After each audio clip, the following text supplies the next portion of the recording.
I'm just going to record this intro for our sponsors. So, hey, everybody, how's everybody doing this morning? Everybody good? Thumbs up? All right. So, what the hell are you getting yourself into by being a lead read? Next slide. Yeah. First thing is you are middle management. As much as you may not want to be middle management, you're no longer the low person on the totem pole. You're no longer the field person going out every day and dealing with just your division.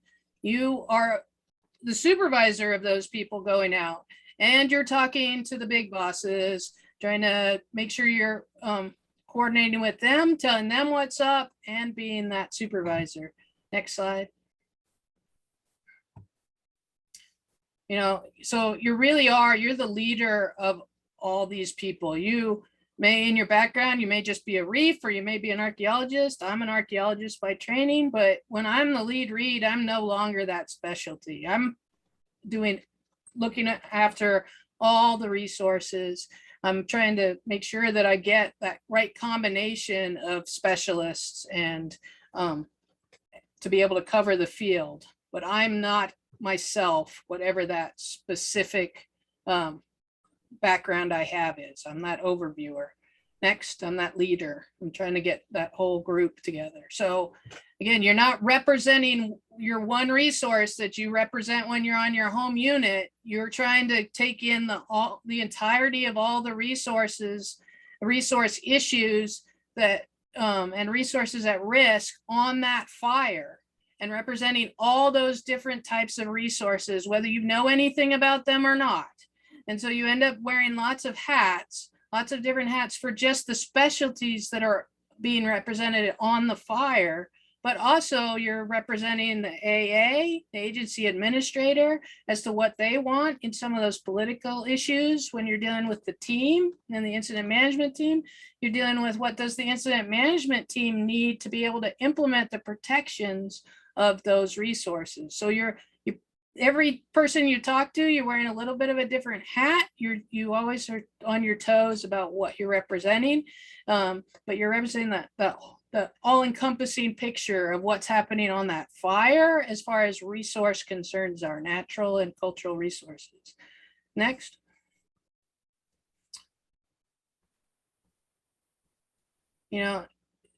When you're handed all this stuff, and especially on a really big fire, and there's hundreds, if not 1,000 different resource issues going on, there's a temptation to try to be a super read, to represent, to really be the expert and represent all those things, but you can't be. You got to go back to your leader. You have people who know that stuff a lot better than you do, and you're going to use those people to be able to communicate the information that's needed. But you don't have to be a super read. You don't have to know everything about everything. But you have to know enough to know when not to say stuff about it, and when to get the right person in that situation to be able to speak to that resource. So it's a big logistics thing of trying to get the right person to talk about the right resource and be in the right place at the right time. But that's not you always being that person in the right place at the right time. It's not you always speaking for that resource that you don't know anything about. It's getting those people to come and help you, getting the IMT to help you, getting the agency administrator to help you, and getting all the help you need in the right place, and admitting when you don't know, and admitting that I don't know that resource. I'm going to go talk to some people or go get the right person and bring them back. You don't have to be a super read. You don't have to do everything. Nobody can do everything. And people respect you when you say, I don't know everything and I'm going to get back to you. So next slide. Part of that not being a super read is now you're being the leader and being in charge. You get to order what you think you need. You get to order people and specialties and get the group of people that you want and get good help. Sometimes you're going to take chances on putting open orders out, and you're going to see what you get, and you're going to learn that there are some great people out there that you didn't know. And then you're also going to be other places. Well, I need some people that I trust, that I know this resource, and that I can they have my back. They know me. They know my quirks. I know I can work with them. So you get this big mix of people, but you get a lot of good help, and you sort of get to build your own army. Next. You know, and that really is the hugest part of your job, I think, is getting the help you need, building that group of people that work really well together and they can get the job done. And part of that, as anybody who's ever supervised anybody, you're going to have issues. You're going to have HR issues. You're going to have people not getting along with each other. You know, on my incident management team, we have a saying, you know, about day 7, between 7 and 10, there's an eat your young day where everybody is so stressed out, lack of sleep and everything else, that people who are like best friends are like yelling at each other and just like backstabbing each other. So it's a high pressure situation. So you're going to have to expect that you're going to have some issues, even with some of your best friends, with people you think are the most even keeled people, can break during fires. So that's part of your job too, is getting these people to work together and dealing with those issues. But the great thing is you can have these great groups of people that you wish you could work with every single day. Next. And then the biggest thing is you're going to try your best. You're just flying good. And I'm going to talk more about that in the future, about just trying to do the best you can. Not everything's going to go right for you. You're just trying to fly good and not totally suck. And, you know, this picture really was in a helicopter that I was flying in. And I was just like, that's great. All I want you to do is fly well and don't crash into the mountain. So that's a big part of being a lead read, is just realizing I'm doing the best I can and we're not crashing into a mountain and things are going to happen. You're just trying to fly good. So, Sorry about that, Lynn. No worries. I just went, my mouse just went crazy. Sorry. You're fine. We're on to the next. We're not on to introducing the cadre. So I already introduced myself. Courtney already introduced herself. So we'll go to Colin, our helper. Hey everyone. My name is Colin. I am a graduate student at NAU right now, and I'll be helping out Jason Nez this summer at the Grand Canyon National Park. And I'm the stage manager for this course. So if you have any technology related questions, you all have my email, and just feel free to send them my way. Thank you. All right, everybody, my name's Cedar Drake. Work at North Cascades National Park, and I've been a resource advisor since 2010. And my very second fire, I became a lead resource advisor, which is not something on a type 1 fire. So something I would not suggest. This was obviously back in the day before we had a course like this and even any type of a lead read qualification. So been very involved with resource advising over the last couple of years, been teaching some courses for the Park Service, been involved with this course. I'm part of the NWCG Read subcommittee, and just really glad to see all of your faces here. There's a few familiar faces, and I look forward to working with you all in the future.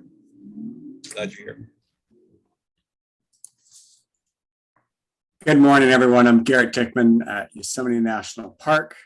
I've been a resource advisor since 2013 on the Rim Fire, and Martin Hutton on the cadre showed me the ropes then, and it was the very much crash and burn how to be a resource advisor, and it was what a phenomenal experience. But fires have gotten more complicated since then, and that's now a wee little fire, and so I'm really glad to be part of a cadre that's giving us some real tools to do a better job.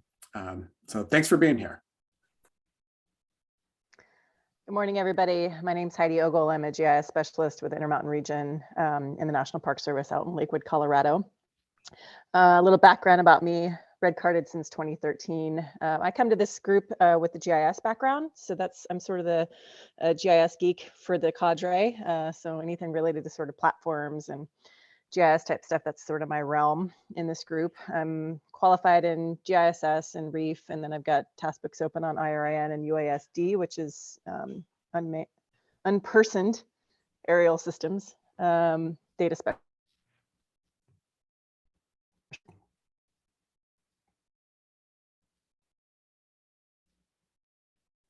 looks like Heidi might have frozen or been dropped. This is where that compassion comes into play. We'll get back to her when she comes back, but she is a GIS god. Yep, she said I died in our side chat. Let's go on to Josh. Morning, everyone. My name is Josh Recorder. My day job is a hydrologist. I've been working for the Forest Service as a student since 2000 and became permanent in 2005.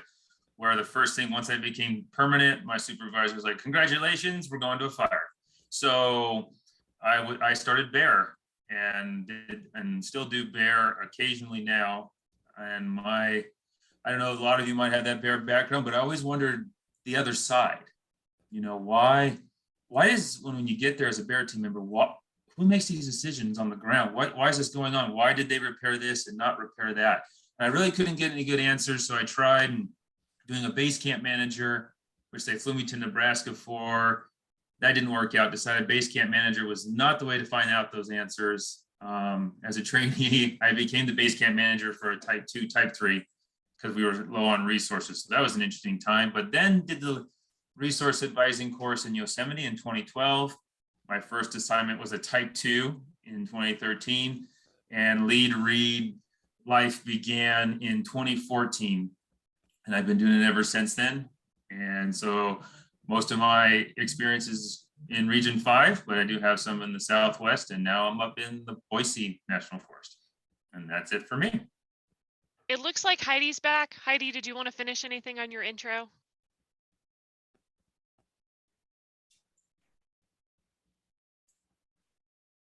Cool. I'll take that as no, or that you're muted.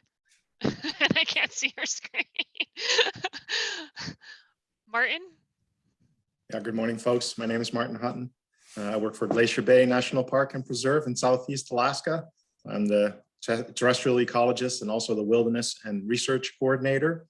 I've been a resource advisor since 2009, but it's kind of a secret here that I started as a firefighter too in 1989. I had my red card then.